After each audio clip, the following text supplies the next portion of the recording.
Hello everyone, very good morning. So, last લેક્ચરની અંદર આપણે ડિયર ફ્રેન્ડ્સ એવું સમજ્યા હતા કે એકાંગી વનસ્પતિ, દ્વિઅંગી વનસ્પતિ અને ત્રિઅંગી વનસ્પતિ શું છે. આજના લેક્ચરની અંદર આપણે એ જોવાનું છે કે સપુષ્પી વનસ્પતિ એટલે શું અને અપુષ્પી વનસ્પતિ એટલે શું. ફરી એકવાર રિપીટ કરું છું. લાસ્ટ લેક્ચરની અંદર વનસ્પતિ સૃષ્ટિના વર્ગીકરણની અંદર એકાંગી, દ્વિઅંગી અને ત્રિઅંગી વનસ્પતિનો સમાવેશ, એ વનસ્પતિનો અભ્યાસ આપણે કરી રહ્યા હતા. આજના લેક્ચરની અંદર આપણે સમજવાનું છે કે સપુષ્પી વનસ્પતિ અને અપુષ્પી વનસ્પતિ શું, અને ત્યાંથી આપણે આગળ જઈ અને આજના લેક્ચરની અંદર વનસ્પતિ સૃષ્ટિ છે એ ડિયર ફ્રેન્ડ્સ કમ્પ્લીટ કરવાની છે. Hope you study very well. તો ચલો આગળ વધીએ. ફર્સ્ટ ઓફ ઓલ, બે પ્રકારની વનસ્પતિ છે, સપુષ્પી અને અપુષ્પી. સૌથી પહેલા વાત કરીએ અપુષ્પી વનસ્પતિ. તમને સવાલ એવો પૂછે કે પુષ્પના આધારે વનસ્પતિના પ્રકાર જણાવો, અથવા તો પુષ્પના આધારે વનસ્પતિનું વર્ગીકરણ.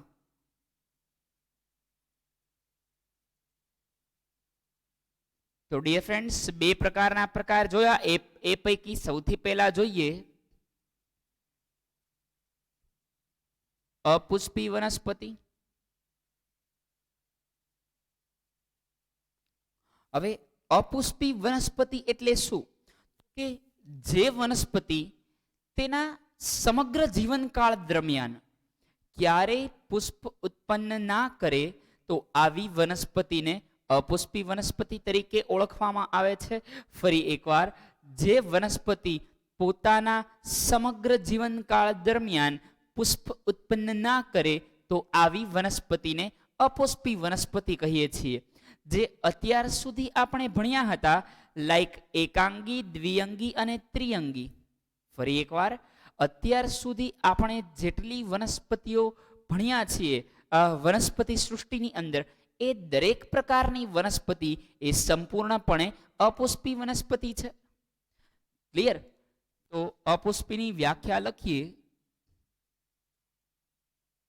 જે વનસ્પતિ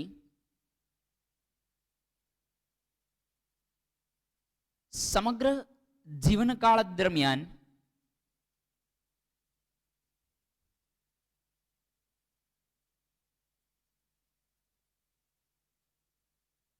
પુષ્પ ઉત્પન્ન ના કરે, તો આવી વનસ્પતિને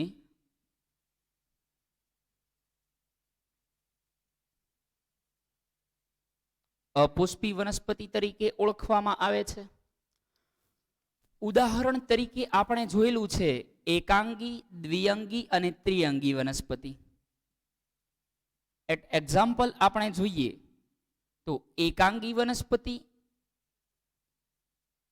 દ્વિઅંગી વનસ્પતિ અને ત્રિઅંગી વનસ્પતિ, આ ત્રણેય વનસ્પતિ એ પોતાના જીવનકાળ દરમિયાન કોઈ પુષ્પ ઉત્પન્ન નથી કરી શકતી.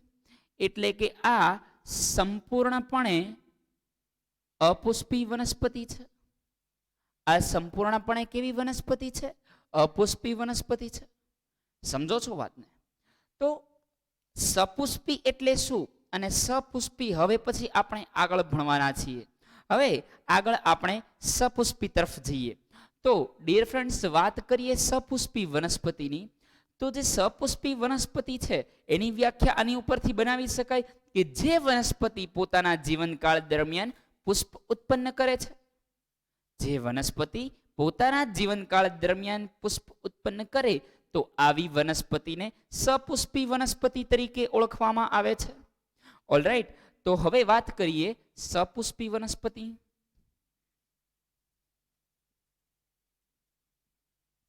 એની અંદર પણ બે પ્રકાર પડે છે, કારણ કે જે પુષ્પ બને છે એ પુષ્પમાંથી પછી બીજમાં કન્વર્ટ થશે. સમજો છો? સમગ્ર જીવનકાળ દરમિયાન પુષ્પ ઉત્પન્ન ન કરે, એટલે એનો મતલબ એવો થયો કે આ વનસ્પતિ જિંદગીમાં ક્યારેય બીજ પણ ઉત્પન્ન કરી શકતી નથી. લીલ જોઈએ તો લીલ ક્યારેય બીજ ઉત્પન્ન નથી કરતી. સમજો છો? લીલ છે, શેવાળ છે, જોયું ક્યારેય બીજ ઉત્પન્ન કરે છે? ક્યારે એમાંથી પુષ્પ ઉગેલા હોય? ક્યારેય જોતા નથી આપણે. ઓલરાઈટ, હોપ તમે સમજતા હશો. તો સપુષ્પી વનસ્પતિ એટલે શું? હવે આપણે મિત્રો વાત કરીએ સપુષ્પી વનસ્પતિની. તો કે જે વનસ્પતિ પોતાના જીવનકાળ દરમિયાન અથવા તો સમગ્ર જીવનકાળ દરમિયાન બીજ ઉત્પન્ન કરે, પહેલા એ પુષ્પ બનાવશે અને પછી બીજ બનાવશે, તો આવી વનસ્પતિને સપુષ્પી વનસ્પતિ કહે છે. એટલે આપણે વ્યાખ્યામાં એવું લખશું, જે વનસ્પતિ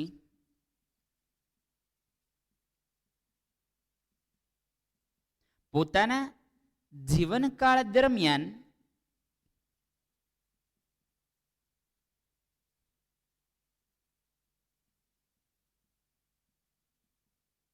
જે વનસ્પતિ પોતાના જીવનકાળ દરમિયાન પુષ્પ ઉત્પન્ન કરશે, તો આવી વનસ્પતિને કેવી કહે છે? સપુષ્પી વનસ્પતિ. ક્લિયર? ચલો ત્યાંથી આગળ જઈએ. તો સપુષ્પી વનસ્પતિ પુષ્પ ઉત્પન્ન કરે છે, એનો મતલબ એવો થશે કે એ પોતે બીજ પણ ઉત્પન્ન કરે છે.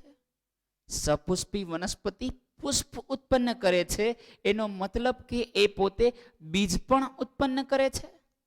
તો અહીંયા આગળ આપણે લખીશું કે તે બીજ ઉત્પન્ન કરે છે. તો સપુષ્પી વનસ્પતિના એ વનસ્પતિના આધારે હવે બે પ્રકાર પડે છે. સપુષ્પી વનસ્પતિના હવે કેટલા પ્રકાર પડશે? બે પ્રકાર. કયા બે? તો કે હવે બીજના બે પ્રકાર હોય. એક બીજ, આપણે કોઈ પણ ફ્રૂટ ખાઈએ છીએ એની વચ્ચે બીજ હોય છે, એટલે કે એ બીજ પોતે ઢકાયેલા છે. ફરી એકવાર, વટોણા ખાઈએ છીએ, વટોણા એક કવરની અંદર ઢકાયેલા છે. સફરજનના બીજ સફરજનની અંદર ઢકાયેલા છે. તરબૂચના બીજ એ તરબૂચની અંદર ઢકાયેલા છે. તો અમુક બીજ છે એ ઢકાયેલા જોવા મળે છે, એક આવરણ ધરાવેલું હોય છે. આવરણ હોવાથી આવા બીજને આવૃત બીજધારી તરીકે ઓળખવામાં આવે છે. એ બીજની આસપાસ આવરણ જોવા મળે છે, અને આવરણ જોવા મળતું હોવાથી આપણે તેને આવૃત બીજધારી તરીકે ઓળખીએ છીએ. અમુક બીજ એવા છે જે વનસ્પતિ કદાચ તમે જોઈ નહીં હોય, અને કદાચ જોઈ હશે તો નામ નહીં ખબર હોય. સમજો છો?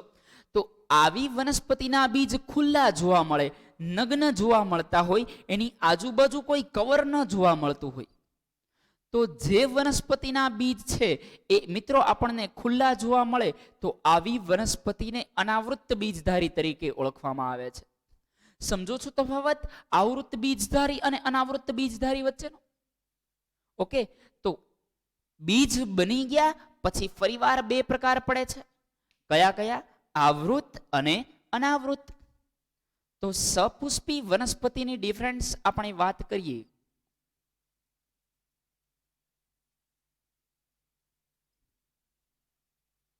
તો સપુષ્પી વનસ્પતિમાં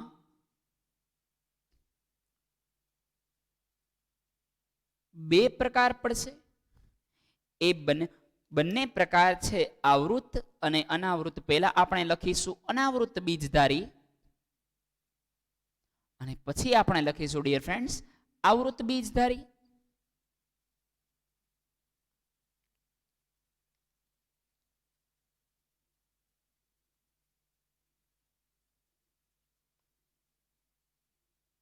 અનાવૃત બીજધારી અને આવૃત બીજધારી, બંનેમાં ફેર શું હશે? તો કે ફરી એકવાર રિપીટ કરી લઈએ. અનાવૃત બીજધારી જે જોવા મળે છે તેના ભ્રૂણ ખુલ્લા હોય છે, તેના બીજ છે એ નગ્ન અવસ્થામાં જોવા મળે છે. જ્યારે આવૃત બીજધારીના બીજ છે એ ફળના આવરણથી આવરિત હોય છે, રક્ષાયેલા હોય છે. આ બીજ છે, આ બીજ એ નગ્ન અવસ્થામાં હોય એટલે કે તે ખુલ્લા જોવા મળે છે. જ્યારે આ બીજ ફળોના પરાવરણથી ઢકાયેલા કે રક્ષાયેલા હોય છે. બે માંથી ગમે એ શબ્દ લાગે એ લખવાનો. બીડાયેલા ના લખતા, શુદ્ધ ગુજરાતી થઈ ગયો. બરાબર. તો બીજ એ ફળના ફળાવરણથી ઢકાયેલા અથવા રક્ષાયેલા હોય છે. પેલા બીજ છે એ નગ્ન ખુલ્લા, તેના ભ્રૂણ ખુલ્લા જોવા મળે છે. સમજો છો વાતને? ચલો નોટ ડાઉન કરી લ્યો. ત્યારબાદ આપણે આગળ વધીએ. બરાબર. સપુષ્પી વનસ્પતિમાં અનાવૃત અને આવૃત જોઈએ. અનાવૃત કમ્પ્લીટ થાય એટલે આવૃતના ફરીવાર બે પ્રકાર પડશે અને એ પછી વનસ્પતિ વર્ગીકરણ પૂરું થશે અને ત્યારબાદ એ સમગ્ર વર્ગીકરણને આપણે એક મેમરી ચાર્ટ દ્વારા સમજીશું. ચલો ડિયર ફ્રેન્ડ્સ, નોટ ડાઉન કરી લો.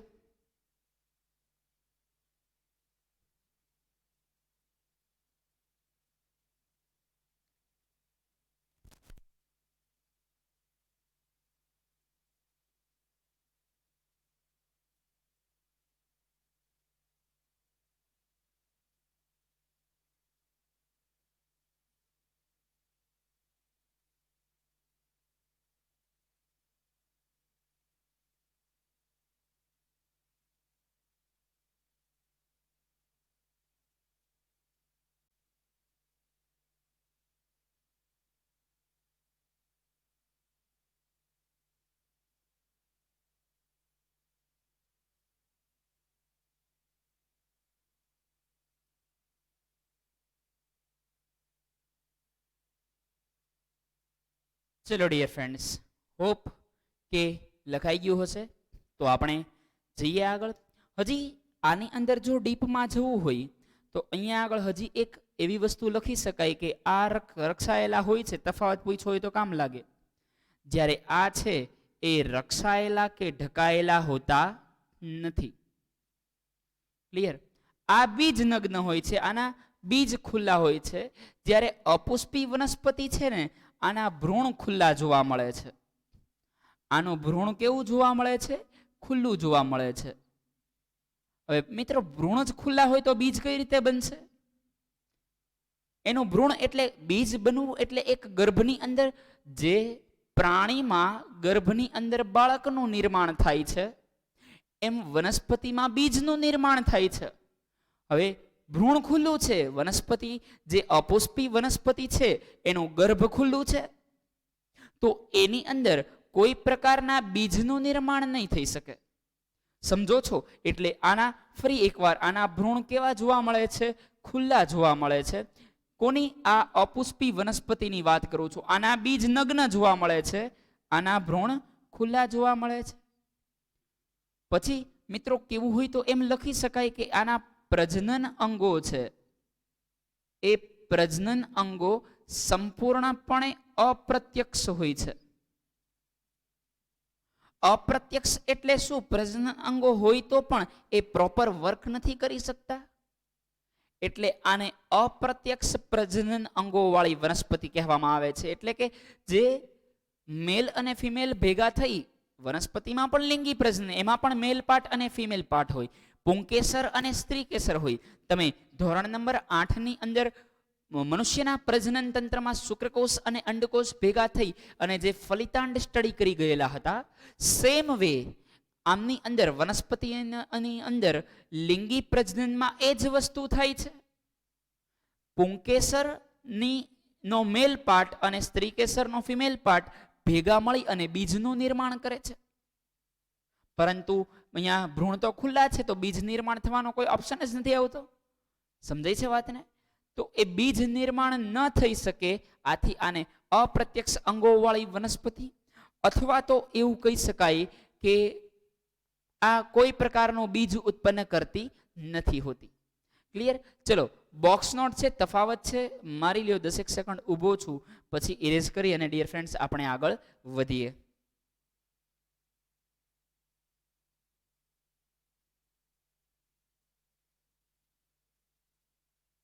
ઓકે મિત્રો, તો કરી લો ઇરેઝ. 3, બાકી હોય તો સ્ક્રીનશોટ મારી લ્યો. 3, 2, 1.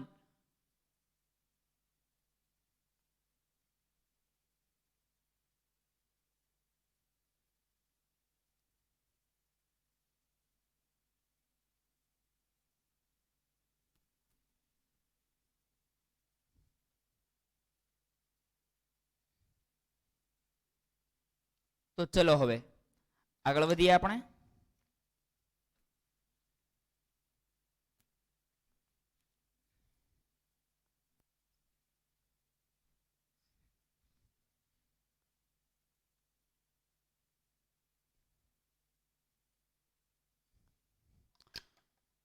તો ડિયર ફ્રેન્ડ્સ, હવે આપણે વાત કરીએ અનાવૃત બીજધારીની.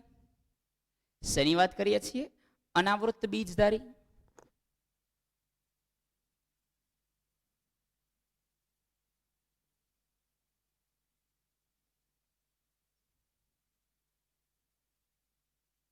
એને જિમ્નોસ્પર્મમાંથી ઓળખવામાં આવે છે.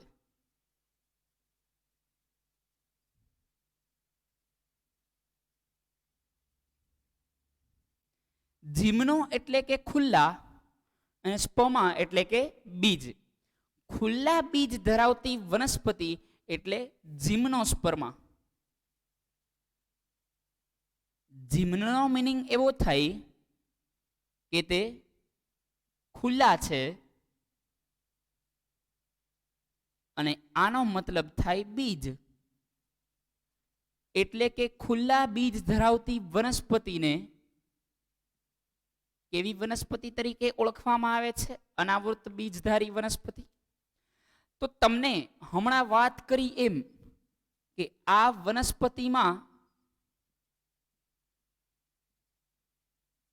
અથવા તો આ વનસ્પતિના બીજમાં કોઈ ફળોની ફરતે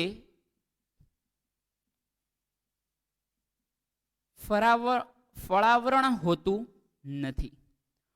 ફળની પ્રત્યે કોઈ પ્રત્યેની ફરતે કોઈ ફળાવરણ નથી જોવા મળતું અને એ ફળાવરણનો અભાવ હોવાના કારણે એ ખુલ્લા બીજ હોય છે. આ બીજ કેવા છે? ખુલ્લા બીજ. બટ આ વનસ્પતિ છે એ બહુવર્ષાયુ વનસ્પતિ છે. આ વનસ્પતિના ગુણધર્મો જોવા જઈએ તો આ વનસ્પતિ એ બહુવર્ષાયુ, કાષ્ઠીય. કાષ્ઠીય એટલે લાકડાથી ભરપૂર. કેવી છે? એક તો આ વનસ્પતિ બહુવર્ષાયુ છે. પછી તો કે આ વનસ્પતિ કાષ્ઠીય છે એટલે કે લાકડાથી ભરપૂર અને સદાહરિત, હંમેશા લીલી હોય છે. સદાહરિત જોવા મળે છે. જંગલમાં જાઓ, કદાચ આ વનસ્પતિનો કઈ ઉછેર થયેલો હોય તો એકદમ લાંબા સમય સુધી હરિયાળીઓ જોવા મળે છે, કારણ કે એ હંમેશા ગ્રીન હોય છે, સદાહરિત જોવા મળતી હોય છે. ક્લિયર? તો આ તેના લક્ષણો છે. દાખલા તરીકે વનસ્પતિના નામ લઈએ તો સાયકસ અને પાઇનસ એમ બે પ્રકારની વનસ્પતિ છે. કઈ? ઉદાહરણ તરીકે જો ડિયર ફ્રેન્ડ્સ આપણે જોવા જઈએ તો એના બે ઉદાહરણ છે, સાયકસ અને પાઇનસ. ઘણી બધી વાર આ ઘરની આજુબાજુ પણ આ વનસ્પતિઓ છે એનો ઉછેર કરવામાં આવે છે. ક્લિયર મિત્રો? તો ચલો હવે સમજીએ આવૃત બીજધારી એટલે શું. આ આખું બોર્ડ ભરાય એ પછી તમે નોટ ડાઉન કરી લેજો.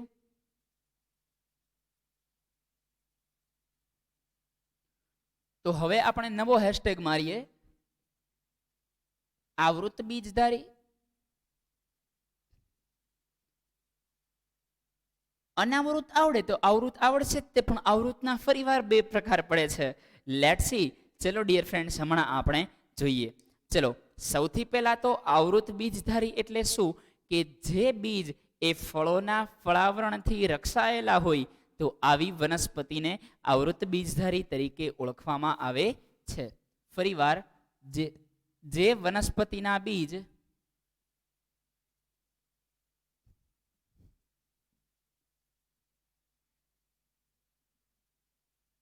ફળોના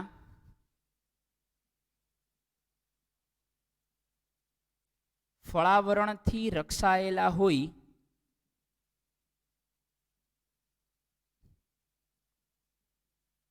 તો તેને આવૃત બીજધારી તરીકે ઓળખવામાં આવે છે. આ ફળની આ બીજની આજુબાજુ એક ચોક્કસ ફળાવરણ જોવા મળે છે. જ્યારે બીજ જન્મે, ચલો આંબાની વાત કરીએ તો જ્યારે જ્યારે સૌથી પહેલા મોર આવે છે, મોર આવે પછી એ ધીરે ધીરે નાની એવી ગોટલીમાં રૂપાંતરણ થાય અને એ ગોટલી છે એ મોટા ગોટલામાં રૂપાંતરણ થાય. સમજો વાતને. મોર આવે ત્યારે નાની એવી ગોટલીમાં પછી મોર એના ફૂલ છે, એ ફૂલની અંદર પ્રજનન થશે અને એમાંથી બીજ બનશે એ ગોટલી. પણ એ ગોટલીની આજુબાજુ એક લેયર જોવા મળતું હોય, એક આવરણ જોવા મળતું હોય, એને બીજાવરણ અથવા ફળાવરણ કહેવાય. બીજની ફરતે જે આવરણ જોવા મળે એને આઈધર તમે ફળાવરણ કહી શકો, અધરવાઇઝ એનું બીજું નામ છે બીજાવરણ. ઓકે, ફળાવરણ અથવા બીજાવરણ તરીકે ઓળખવામાં આવે છે. ક્લિયર છે? સમજો છો વાતને? ચલો તો ત્યાંથી મિત્રો આપણે આગળ જઈએ તો ફળાવરણ અથવા બીજાવરણથી જે બીજ મિત્રો રક્ષાયેલા જોવા મળે છે એ પછી આપણે આંબાની વાત કરતા હતા તો ગોટલીની આજુબાજુ એક બીજાવરણ છે. હવે ધીરે ધીરે આંબો છે એ ડેઈલી પ્રકાશની હાજરીમાં ઊભો રહે છે, પ્રકાશ સંશ્લેષણ થાય છે. પ્રકાશ સંશ્લેષણ થાય એટલે રૂટ્સમાંથી, મૂળમાંથી પોષક દ્રવ્યો ખેંચાય છે, ઉપરથી ગ્લુકોઝ બને છે. એટલે પેલું ગોટલી અને જે ફળાવરણ જોયું ને એની વચ્ચે ધીરે ધીરે ધીરે ધીરે પલ્પ સ્ટોર થતો જશે, માવો છે એ સ્ટોર થતો જશે. ધીરે ધીરે એ ગોટલીનું કદ છે એ વધતું જશે, ગોટલી છે એ ગોટલામાં રૂપાંતરણ પામશે અને જે બીજાવરણ છે એ અને ગોટલીની વચ્ચે પલ્પ ભરાતો જશે. આ રીતે આખે આખા ફળની રચના થશે. ફરી એકવાર રિપીટ કરી લઈએ. બરાબર વચ્ચે બીજ હશે, આજુબાજુ બીજાવરણ હશે અથવા ફળાવરણ હશે. બીજ પોષક દ્રવ્યો મેળવીને એ મોટું થશે, પોતાનો વિકાસ કરશે અને બીજ અને જે બીજાવરણ બન્યું એની વચ્ચે જે આપણે ખાઈએ છીએ કેરીનો પલ્પ, એનો માવો, એનું ડેવલપમેન્ટ થશે. પ્રકાશ સંશ્લેષણ નિપજથી એ ધીરે ધીરે સ્ટોર થતું જશે. વાત સમજો છો સમગ્ર? તો જે વનસ્પતિના બીજ ફળોના ફળાવરણથી રક્ષાયેલા હોય તો તેને આવૃત બીજધારી તરીકે ઓળખવામાં આવે છે. ક્લિયર છે ડિયર ફ્રેન્ડ્સ? ચલો ત્યાંથી આપણે આગળ વધીએ, એની પછીના ટોપિક પર જઈએ. તો આવૃત બીજધારીના ફરીવાર બે પ્રકાર પડે છે.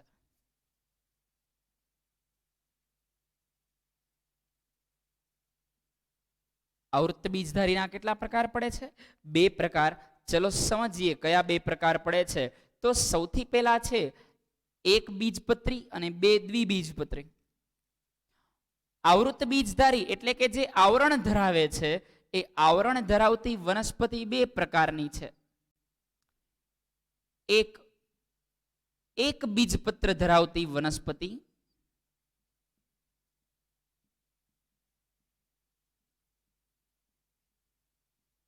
અને બીજું છે બે બીજપત્ર ધરાવતી વનસ્પતિ.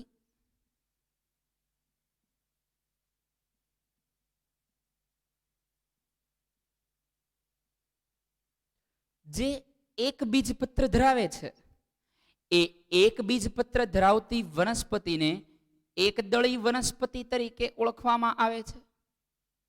ફરી એકવાર, એક બીજપત્ર ધરાવતી જે વનસ્પતિ છે એને શેના તરીકે ઓળખવામાં આવે છે? એકદળી વનસ્પતિ તરીકે. એના બીજપત્ર છે એ એક બીજપત્ર એટલે શું? તમે નાના હતા ત્યારે પ્રેક્ટિકલ આવી ગયો, પહેલા તો એ સમજીએ. એક બીજપત્ર અને દ્વિબીજપત્ર એટલે શું?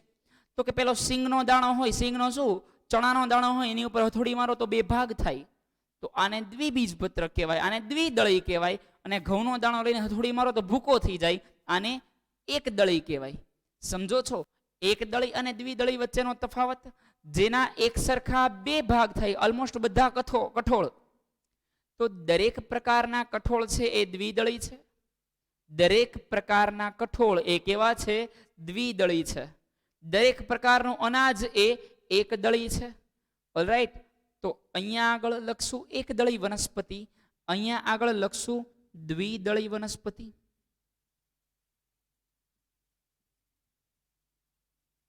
એકદળીના ઉદાહરણમાં તમે કોઈ પણ અનાજ લખી શકો, જેમ કે ઘઉં છે, દાખલા તરીકે એઝ એક્ઝામ્પલ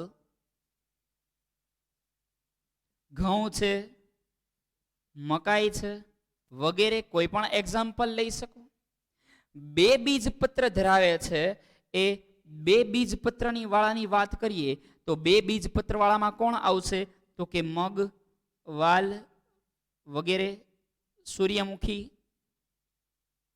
જે બુકમાં ઉદાહરણ આપેલું છે, મગફળી, આ બધા બે બીજપત્ર ધરાવતી વનસ્પતિમાં આવે છે. સમજો છો ને? આ પ્રેક્ટિકલ હોપ યાદ કરો. અનાજ, કઠોળ અને તેલીબિયાનું વર્ગીકરણ આવતું, એ વર્ગીકરણની અંદર કંઈક આવું તમે સમજ્યા હશો. ક્લિયર છે ડિયર ફ્રેન્ડ્સ? તો અહીંયા આગળ વનસ્પતિનું વર્ગીકરણ છે એ સંપૂર્ણપણે કમ્પ્લીટ થાય છે. સૃષ્ટિ વનસ્પતિ કમ્પ્લીટ થાય છે. નોટ ડાઉન કરી લ્યો, પછી આપણે એક મેમરી ચાર્ટ દ્વારા એને ફાસ્ટ ફોરવર્ડ કરીએ જે પ્રાણી સૃષ્ટિમાં કરેલું હતું. મેમરી ચાર્ટ યાદ રાખવો જરૂરી છે. એ પણ તમને 3 માર્કમાં પૂછી શકે કે વનસ્પતિ વર્ગીકરણ દર્શાવતો ચાર્ટ વર્ણવો. બરાબર? તો એ તમારે યાદ રાખવાનો રહેશે. સિમ્પલ છે, કઈ હાર્ડ નથી. આ તમે પ્રોપર સમજ્યા હો તો. ચલો નોટ ડાઉન કરી લો ડિયર ફ્રેન્ડ્સ.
ચલો ડિયર ફ્રેન્ડ્સ, હોપ લખાઈ ગયું હશે તો કરી લઉં ઇરેઝ.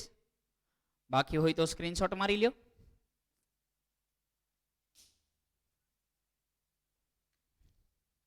ઓકે, ઇરેઝ કરું છું.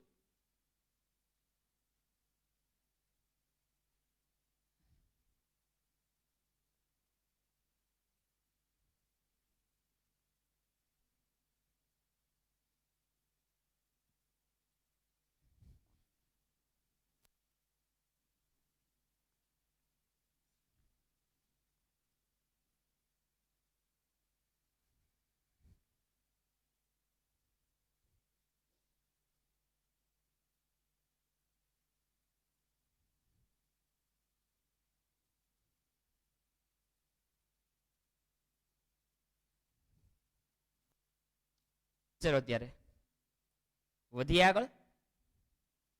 ઓકે મિત્રો, તો વનસ્પતિ સૃષ્ટિનું વર્ગીકરણ દર્શાવતો ચાર્ટ વર્ણવીએ.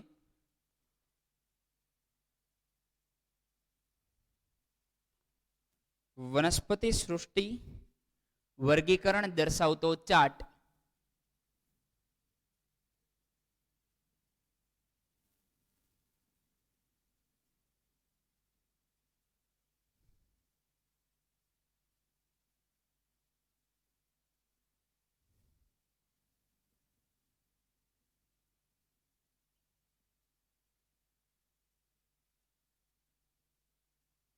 તો સૌથી પહેલું વર્ગીકરણ યાદ કરો. શેના આધારે આપણે કરેલું હતું? તો કે વિભેદન થાય છે કે નથી થતું. વિભેદન એટલે વિભાજન. વનસ્પતિને પહેલી નજરે જોતા આપણને ખ્યાલ, એટલે વનસ્પતિને જ્યારે આપણે નરી આંખે જોઈએ છીએ ત્યારે આપણને ખ્યાલ પડે છે આમાંથી પુષ્પ કયું, આમાંથી બ્રાન્ચ એટલે કે શાખા કઈ. સમજો છો? ઇન શોર્ટ, આમાંથી પર્ણ કયું, મૂળ કઈ, થડ કયું. મૂળ, પ્રકાંડ અને પર્ણ એમ મુખ્ય 3 ભાગમાં વહેંચી શકાય. તો આવી વનસ્પતિને વિભેદિત વનસ્પતિ તરીકે ઓળખવામાં આવે છે. વહેંચી ન શકાય તો અવિભેદિત વનસ્પતિ તરીકે ઓળખવામાં આવે છે. તો સૌથી પહેલા તો વનસ્પતિ એનું બે ભાગમાં વર્ગીકરણ કરીએ. એક વિભેદિત થઈ શકે, એક વિભેદિત ન થઈ શકે અને બીજું વિભેદિત થઈ શકે. સમજો છો? તો લખીએ વિભેદીકરણ ન થઈ શકે અથવા તો વિભેદિત ન થઈ શકે, અને બીજી જગ્યાએ આપણે લખશું વિભેદિત થઈ શકે. ન થઈ શકે ની અંદર કોણ આવશે? તો કે ઓબ્વિયસલી જેનું વિભેદીકરણ નથી થતું એની અંદર આવશે એકાંગી વનસ્પતિ. કોણ આવશે? એકાંગી વનસ્પતિ. જેનું વિભેદીકરણ થાય છે તો એમાં બે ભાગ પડશે. વાહક પેશી જોવા મળે છે અને વાહક પેશી જોવા મળતી નથી. તો આનું ફરીવાર ડિયર ફ્રેન્ડ્સ આપણે બે ભાગમાં વર્ગીકરણ કરીએ. વાહક પેશીનો અભાવ અને વાહક પેશી હાજર. વાહક પેશીનો અભાવ અને વાહક પેશી હાજર. જેમાં વાહક પેશીનો અભાવ છે એવી વનસ્પતિ કોણ છે? તો કે એવી વનસ્પતિનું નામ છે દ્વિઅંગી. એવી વનસ્પતિનું નામ શું છે? દ્વિઅંગી, જેમાં વાહક પેશીનો અભાવ છે. જ્યાં આગળ સુકાય છે, આ વિભેદિત ન થઈ શકે એને આપણે શું કહેતા? સુકાઈ કહેતા. એ સુકાઈધારી વનસ્પતિને શું કહેતા? એકાંગી કહેતા.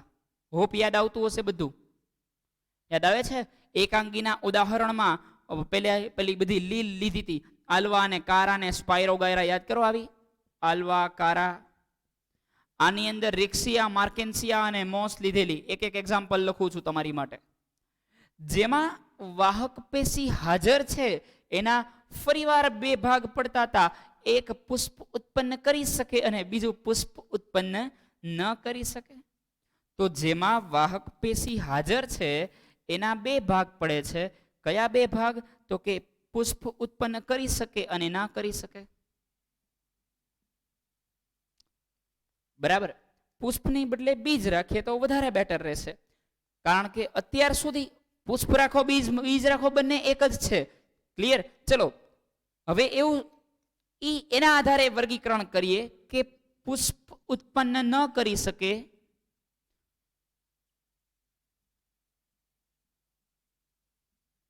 અને અહીંયા આગળ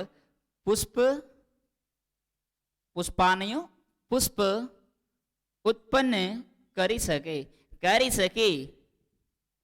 ક્લિયર?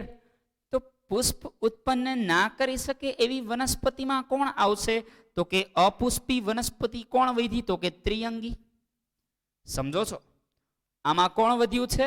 ત્રિઅંગી. કેવી વનસ્પતિ છે? અપુષ્પી વનસ્પતિ. આ અપુષ્પી થઈ અને અહીંયા આગળ થઈ એ સપુષ્પી થઈ. તો જે પુષ્પ ઉત્પન્ન નથી કરી શકતી એને આપણે કહીશું અપુષ્પી વનસ્પતિ. અને એની અંદર આવશે, ઉપર તો લખી નાખો અપુષ્પી, એની અંદર આવશે ત્રિઅંગી વનસ્પતિ. ત્રિઅંગીનું ઉદાહરણ આપણે જોયું હતું ડિયર ફ્રેન્ડ્સ, હંસરાજ. હવે પુષ્પ ઉત્પન્ન કરી શકે, સમાતું નથી એટલે ઉપરથી શરૂ કરું છું ફરીવાર. પુષ્પ ઉત્પન્ન કરી શકે એમાં બે પ્રકાર. બીજ આવૃત છે, બીજ આવૃત નથી, એટલે કે અનાવૃત બીજધારી અને આવૃત બીજધારી. તો પુષ્પ ઉત્પન્ન કરી શકે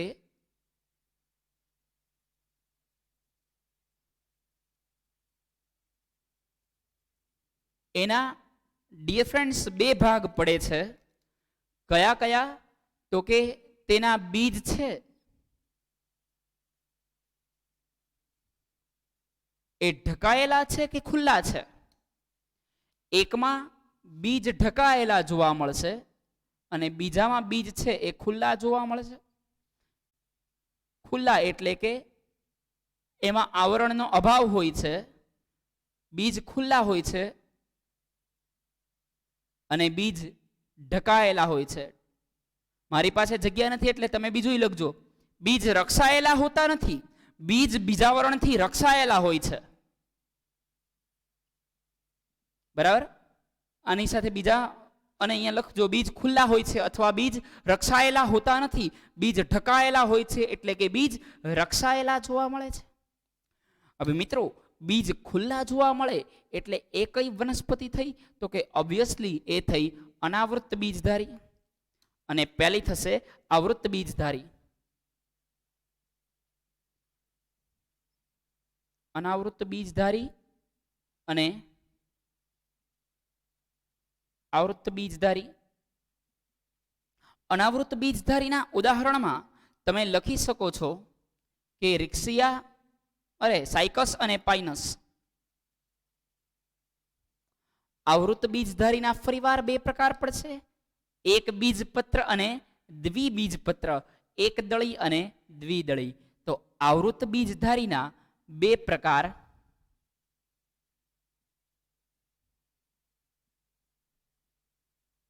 એક છે એક બીજપત્ર ધરાવતા અને બીજું છે બે બીજપત્ર ધરાવતા. એક બીજપત્ર અને બે બીજપત્ર. એક બીજપત્ર ધરાવતા હોય તો તેને આપણે એક દળી કહીએ છીએ, અને બે બીજપત્ર ધરાવતા હોય તો તેને આપણે દ્વિદળી કહીએ છીએ. તો અહીંયા આગળ આપણે લખીશું એક દળી અને દ્વિદળી. એક દળીના ઉદાહરણની અંદર કોણ આવશે? તો કે કોઈ પણ પ્રકારનું અનાજ લઈ લ્યો, જેમ કે મકાઈ. દ્વિદળીમાં લખી લઈએ સૂર્યમુખી. ક્લિયર? તો અહીંયા આગળ વનસ્પતિ ચાર્ટનું, વનસ્પતિનું વર્ગીકરણ દર્શાવતો ચાર્ટ છે એ કમ્પ્લીટ થાય છે. આઈ હોપ તમે સમજી જશો ક્યાંથી સેપરેટ થાય છે. ઓકે, આ આખે આખું અલગ છે. અહીંથી અહીંયા આગળ ઉપરથી શરૂ કરેલું છે. Clear dear friends? પછી સામેથી શરૂ કરી દીધેલું છે. તો અહીંયા આગળ વનસ્પતિ સૃષ્ટિને પરિપૂર્ણ કરીએ છીએ. નેક્સ્ટ લેક્ચરની અંદર પ્રાણી સૃષ્ટિ શરૂ કરવાની છે. આ કઈ સૃષ્ટિ કમ્પ્લીટ થઈ? વનસ્પતિ સૃષ્ટિ. હવે આ ચેપ્ટરની છેલ્લી સૃષ્ટિ પણ જે ખૂબ જ મોટી આપેલી છે, જેનું નામ છે પ્રાણી સૃષ્ટિ. તો આપણે જુદા જુદા સમુદાય અને જુદા જુદા વર્ગ વિશે માહિતી મેળવવાની રહેશે. બહુ ઇન્ટરેસ્ટિંગ ચેપ્ટર છે. હજી પ્રાણી સૃષ્ટિમાં હવે ખૂબ મજા આવશે. અત્યાર સુધી પણ બહુ ઇન્ટરેસ્ટિંગ જ હતું. કયું ક્યાંથી કેમ થયું, બહુ જોરદાર વિચારવા જેવી વસ્તુ હતી. બરાબર? હવે એનાથી પણ જોરદાર આવશે, જે આપણે ડિયર ફ્રેન્ડ્સ નેક્સ્ટ લેક્ચરની અંદર સમજવાનું રહેશે. ઓકે, તો આજના લેક્ચરમાં આટલું રાખીએ. ચાલેલું હોમવર્કની અંદર 2 વાર, ત્યાં સુધી વર્ક કરો, સારું રીડ કરો. Good luck to all. Goodbye dear friends. બાકી હોય નોટ ડાઉન કરી લે.